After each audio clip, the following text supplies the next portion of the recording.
Good afternoon. My name is Colin Leith and I'm a subject advisor here at Edexcel.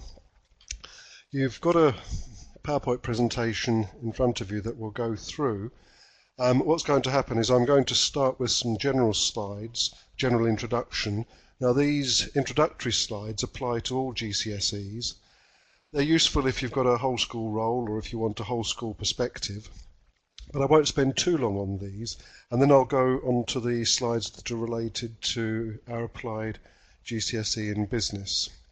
And at the end, there'll be a chance for some questions. Okay, I'm going to use one of the polls to start with, just to give me an idea. And really it's to ask whether you currently deliver the single award or the double award. If you'd like to vote in the way that you voted for the first poll with John, that'll give me an idea. Okay. I'll just broadcast the results. Thank you very much. So 2 are doing the double award and 1 doing the single award. Thank you. I'll just put that to one side. Okay. Now, I said that the introductory slides were general slides that apply to all GCSEs.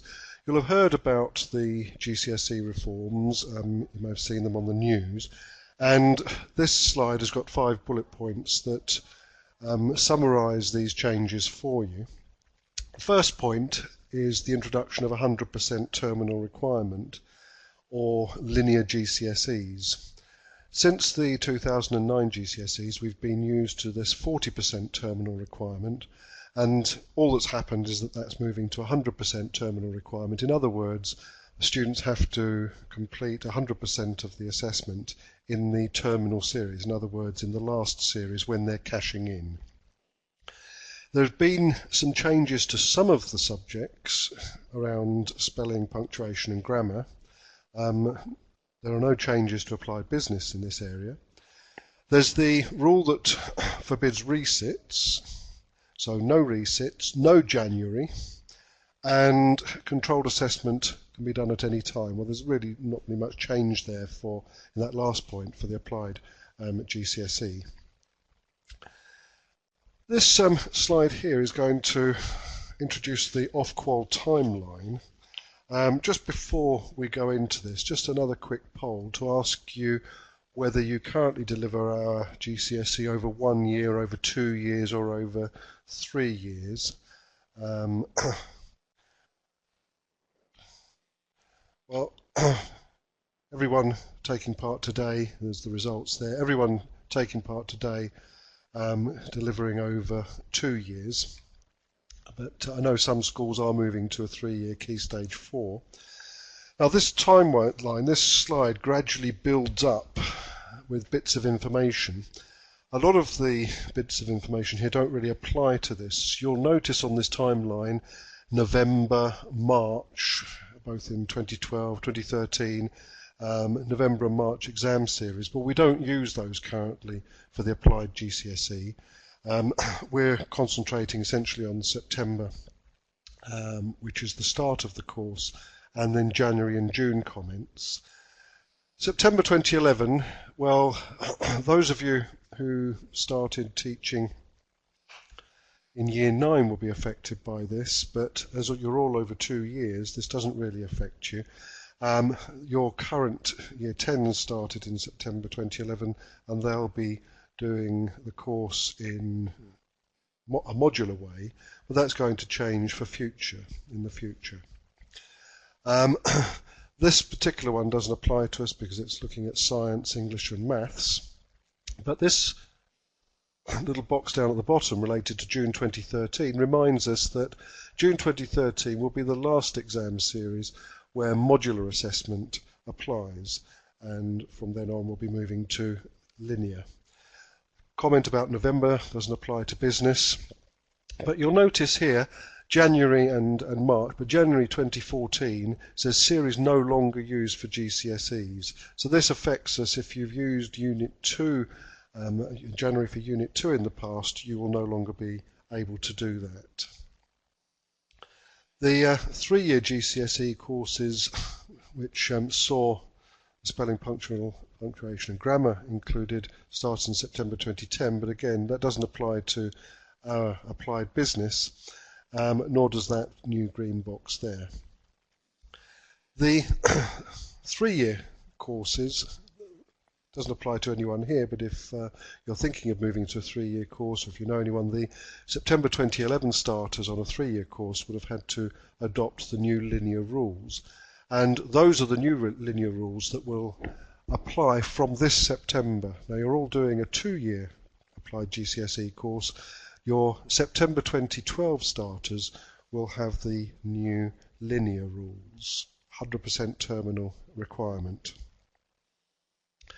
These boxes here don't apply to business, again spelling, punctuation and grammar.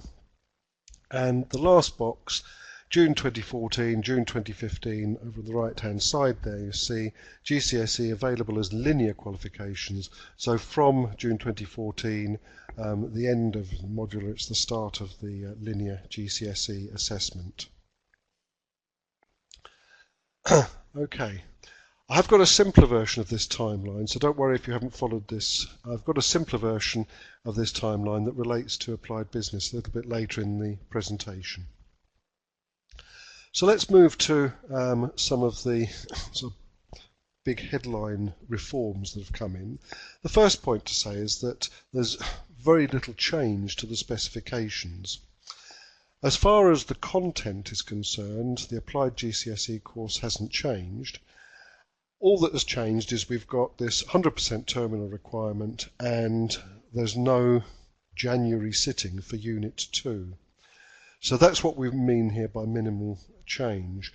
Units 1 to 4, the content is as it was, there's no change there, but you can't use January for Unit 2 anymore, and you won't be able to use January at the end of Year 10 anymore if you're doing the linear approach over the 2 years. So minimal change, minimal change. The spelling, punctuation and grammar has been brought in and applies to a number of subjects. Business and applied business isn't included in this list of subjects. It doesn't mean that spelling, punctuation and grammar no longer apply at all. In Units 2 and 4 you'll still have the asterisk questions, and in Units 1 and 3, in the controlled assessment units, you'll still see quality of written communication mentioned in the analysis criterion and in the evaluation criterion. But that goes back to the no change point. So the quality of written communication is still assessed, but there's no additional marks as there is in the English, Geography, History and RS specs. So no change for applied business. The controlled assessment doesn't change either. We're still going to use the titles, the timing of them as they are at the moment. The content of Units 1 and 3 hasn't changed. The assessment criteria haven't changed. And there is this carrying forward element which applies to all GCSEs now. If a student wants to resit a linear GCSE, the controlled assessment aspects are carried forward if that student wishes, so that only the exams have to be retaken. This is a system that applied to coursework in the legacy specifications a long time ago. So there's no real change here. As far as the units are concerned, we haven't really got a change here. The use of the Unit 2 exam at the end of Year 10 won't be possible in the same way, but I will say a little bit of this with the next slide. Because the single award can be cashed in Year 10, you will still be able to use the Unit 2 exam as a way of assessing your students in Year 10 if you're cashing in the single award. But other than that, the Units 2 and 4 will be assessed in a linear way. In other words, Units 2 and 4 have to be taken in the exam series when the award is being cashed in.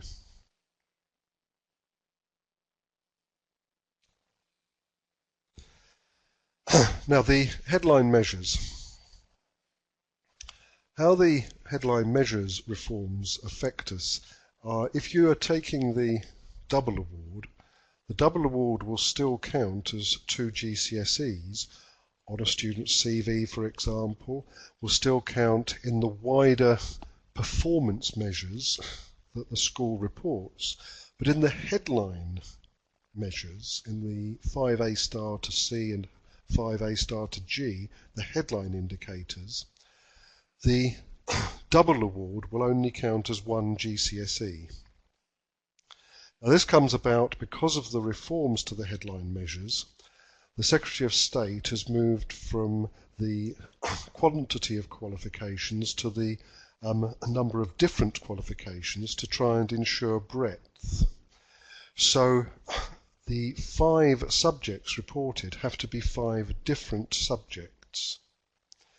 If you're teaching BTEC, this will have applied to you as well. The BTEC qualifications that in the past have counted for 2 or 4 GCSEs are still reported in the same way, but they will only count as 1 subject in the headline measures. And this is how the headline measure change affects us for the double award. If your students have always taken the single award, then there's no change here. A single award applied GCSE will count in the 5A stars to C and 5A star to G headline measures as 1 subject. Now, as I said, in the wider performance measures, this is the data that the government collects about all the qualifications that a student has achieved in the school, then clearly the double award will be shown as a double award and count as 2, and the single award will count as 1.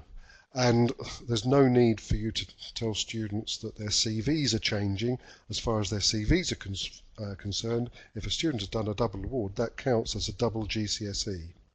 So when we're talking about the performance tables, we're only talking about a change to the 5A star to C and 5A star to G headline measures in the league tables, and the change here is that the double award will only count as 1 GCSE. Now, one of the things that we have also found out from Ofqual is that a single award can be cashed in year 10, for example, and then the double award cashed in year 11 with the single award units counting in that double award. So you might think, well, I've read about linear GCSE, this doesn't sound consistent, but that is the case. A single award can be cashed in at the end of year 10, and then the double award can be cashed in at the end of year 11. Okay, I hope that all makes sense. Just to let that sink in, let's bring in another poll. And this was really for my curiosity, and I wanted to know whether the changes that you've heard, we may not have had a chance to think about these yet, but will these changes affect what your school decides to offer? There are 2 yes votes. Yes, we will move from a double to a single award. Yes, we will move from a single to a double award, or no, we're not planning to change what we offer. This is for my curiosity. I just wondered how the headline measure change, how the league table change, the performance table change was going to have an effect on your school. So would you be able to vote for one of those 3? Thank you. One person's voted. Any other votes on this? Right, thank you. Let's broadcast the results. So 2/3 they're saying, well, no, we're not planning to change what we offer. 3/4, in fact, not planning to change what you offer. And one of you saying, well, yes, as a result of these changes, you're going to move from the double to the single award. Okay, thank you. I'll just move that to one side, and let's move to a timeline that's more specific to the qualification that we're talking about this afternoon, Applied GCSE. Now what I've done is I've changed the timeline that you saw at the beginning of this presentation. I've taken out the March and November series because they don't apply to Applied Business, and I've taken out the SPAG boxes because they don't apply to us, and what I've just left in are the bits of information that relate to Applied GCSE. Now the first box down at the bottom, there's a green box coming out of September 2011. It doesn't apply to anyone this afternoon because you're all doing this qualification over 2 years, but just in case you're curious, those colleagues doing over a 3-year course, if they started in September 2011, they would have had to have adopted a linear approach. And those of you who are on a 2-year course, so your September 2011 starters from last year, you will have been doing this as a modular way. That's your September 2011 starters. January 2013, the series there is restricted to your June 2013 finishers. So those students who are cashing in June 2013 can still use the January 2013 window if they're doing a modular course, and the June 2013 they're shown as the final exam series with a modular assessment. January 2014 not used anymore, and then June 2014 the linear qualification, the linear applied GCSE, will be assessed in those exam series. Now, as far as next September is concerned, this last box I've put in, for your September 2012 starters, this group, 2-year GCSE class, will be the first group who have to be taught the course in a linear way. So that's the major change coming up this September. Your September 2012 starters will be a linear group.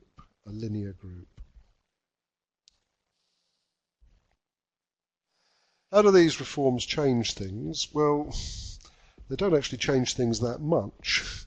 As far as units 1 and 3 are concerned, the timing, there's no change here.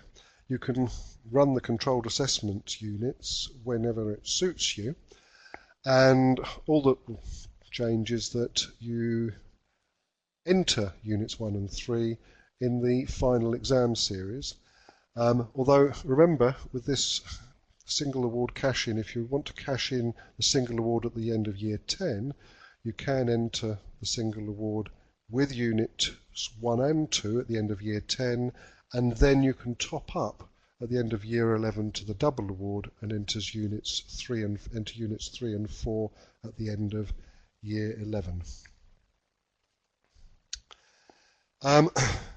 Teaching order of topics. Now, there is a slight change here because teachers I've spoken to generally have used the opportunity to take Unit 2 earlier to enter their students in Year 10 for Unit 2.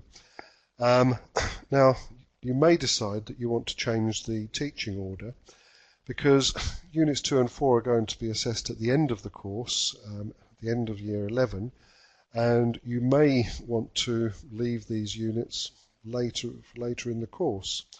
Or you may want to teach the units in Year 10 and keep revisiting these units so that you build up the confidence and the familiarity. Whichever sort of route you decide, we've got now some past papers, so you've got past papers you can use, and we've also got sort of plenty of mini case studies from the Legacy Unit 3 that you can use. So there's hopefully no shortage of materials if you want to revisit Unit 2 topics, Unit 4 topics, keep up the confidence, keep up the familiarity. Let's just ask you a question about how you currently teach this. Do you currently start with Unit 1 or start with Unit 2 or do a mixture of Units 1 and 2 in Year 10? Could I sort of ask you what you do at the moment? Again, really just to see how people teach this. Thank you. Let's have a look at how people vote. Most people start with Unit 1 at the moment, and a smaller number there start with both Units 1 and 2, mixing the two in Year 10. Okay, now the teaching order of topics. If you were teaching the single award over 2 years, this is anecdotal, that I've spoken to some teachers about their plans for teaching the single award over 2 years, and what they've said is they might sort of mix and match things so that they can change the teaching style, change the assessment style over the 2 years, and sort of mix and match Units 1 and 2, mixing the controlled assessment task, maybe doing the first activity of the Unit 1 controlled assessment at some point in the first half of Year 10, and maybe finishing Year 10 with the second activity, and then leaving the third part of it to Year 11, and then interspersing those with topics from Unit 2, because that sort of changes the teaching style, changes the assessment style. I mean, this is a possible teaching order, really based on just a couple of conversations I've had with teachers. But thinking, hopefully that's got you thinking, just ask you this question here. Do you think that the move to linear will change the order in which you teach the units and the topics? How do you think it's going to affect you? Well, thank you for that. Slightly more of you will change the order in which you teach the units. Some planning not to change at all. So 2/3 to 1/3 looks like. Again, there's nothing set in stone here. You've got some time to think about how you do this, but you might want to share some of your ideas with others on our forum or using other tools, how you're going to change the order. Okay, let's just move that out of the way. Thank you. Clearly, one of the things that will be at the forefront of your mind as you teach the units, as you teach Units 2 and 4, how are you going to keep these units fresh over 2 years so that students, when it comes to June 2014, are sufficiently confident, sufficiently well versed, sufficiently rehearsed in the past papers? Well, certainly for Unit 2 we've probably got 4 lots of past papers, and at least, and for Unit 4 we've now got 2 lots of past papers. We'll have another couple of years through the 2012 and 2013 series to get you some more past papers, and we've also got some legacy papers.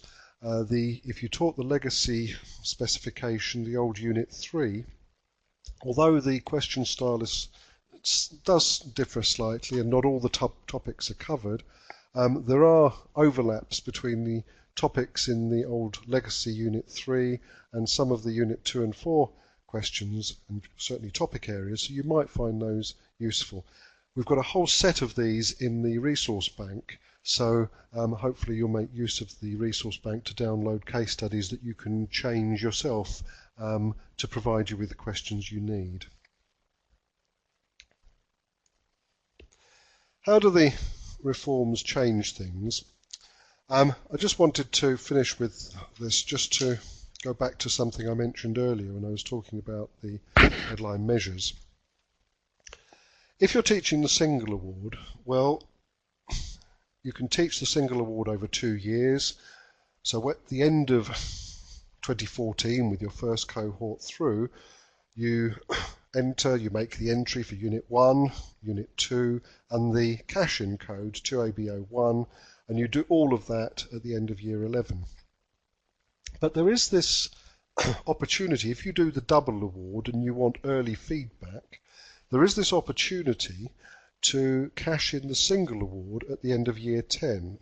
So if you are following the double award, you could, 5ABO1 and 5ABO2 are the Units 1 and 2 cash entry codes. You could enter, at the end of Year 10, the Controlled Assessment Unit 1, plus the Unit 2 exam, and use the cash-in code 2ABO1, that's the single award cash-in code at the end of Year 10. And then at the end of Year 11, you cash in the 5ABO3, 5ABO4, that's Units 3 and 4, and the double award cash-in code. And the single award units will come forward, be carried forward if you like, because you've cashed them in already, towards the double award cash-in code.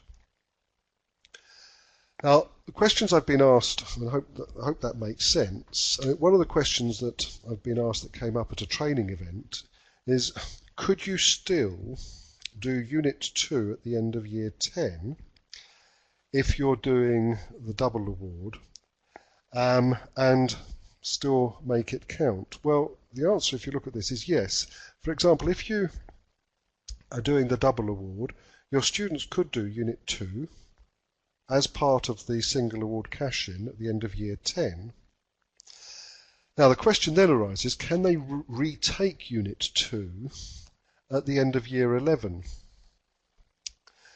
Now, they can, because if they were retaking Unit 2 at the end of Year 11 and using it towards the double award, that would be fine. But it wouldn't really count as a resit, because that Year 11 mark would have to count. They couldn't retake it and use the Year 10 mark if it were better. If they are retaking Unit 2 at the end of Year 11 and using it towards the double award cash-in, that last mark, that last Unit 2 mark, would have to count. I hope I haven't confused you with this slide. Let's just sort of recap on this. Single award, there's no issue. You cash in everything at the end of Year 11. Unit 1, Unit 2 is cashed in at the end of Year 11. One attempt at each. Double award, if you want, it's an option I didn't put up there, you could just do all 4 units, cash in all 4 units at the end of Year 11, that's fine. Cash in the double award at the end of Year 11. But there is this possibility, if you want to cash in the single award at the end of Year 10, that is allowed, and then move up to the double award at the end of Year 11. If I haven't explained this properly, please sort of use the question time at the end, then we can maybe sort of answer your questions then. Okay. Right, the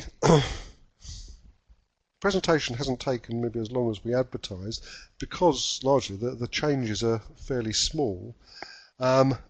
If I could just go through this slide with you with some addresses that you might find useful. That picture there is me, by the way, who's been talking to you today. If you don't get my e-updates and you would like to sign up for e-updates, then please email me on that address there. And if you want to ask me a question directly, then you can use that email address and I'll get an answer back to you. Again, you may have questions relating to this single award, double award cash-in. Please don't hesitate to ask me. We can also put you into direct contact with Bill Smith and Lynn Williams, who are both senior examiners here with Edexcel. You can email them using the address there, my address, and I can allocate the questions to them. If you want them to answer a question, by the way, just use that address and say hi Bill or hi Lynn. Or you can use the Ask the Expert address on our website. I haven't put it there, but there is a sort of separate Ask the Expert login, and you can ask them questions specifically perhaps about content specification, how to teach something, and they will get back to you very quickly. You'll have also received some mailings during February and March. They may not have been addressed to you. They may have come to your head teacher or your exams officer, but hopefully they've been passed on to you to keep you up to date about the reforms. And there's also some information on the business web page about the move from the 40% terminal assessment to the 100% terminal assessment. So if anything doesn't make sense, there is a question session at the end, question and answer session at the end, but if anything doesn't make sense, please do make use of those addresses and those points of contact. So, to sum up, we're moving to linear assessment, we're moving to 100% terminal requirement at the end of the GCSE. So for your 2012 starters who are going to take their GCSEs in the summer of 2014, it's linear assessment. We have no plans to change the subject content. We have no plans to change the controlled assessment. The units you can't resit. There are no more January, so you have to do the exams in the summer series. The headline measures will count this subject as one subject out of the 5. So if you take the double award, it will count as 1 out of 5, not 2 out of 5, in the 5A star to C and the 5A star to G headline measures. But I do emphasise in the wider performance tables and for your students' CVs, if they're taking the double award, it is still 2 GCSEs. The change is just to the headline measures. You will have heard of the EBAC. That doesn't affect us other than perhaps changing the levels of competition in the option columns when your Year 9s are opting. And we've got some more details about the GCSE reforms on that website there. Okay. I hope it hasn't sounded like too much of a race through. It was advertised as an hour and a half, but perhaps it's an indication that the changes are actually less dramatic than you might have been expecting. We're moving now to the question session. If you have a question, please type the question in, and I will try and respond now, or of course you've got the addresses I gave earlier to ask questions, the opportunity to ask questions there as well.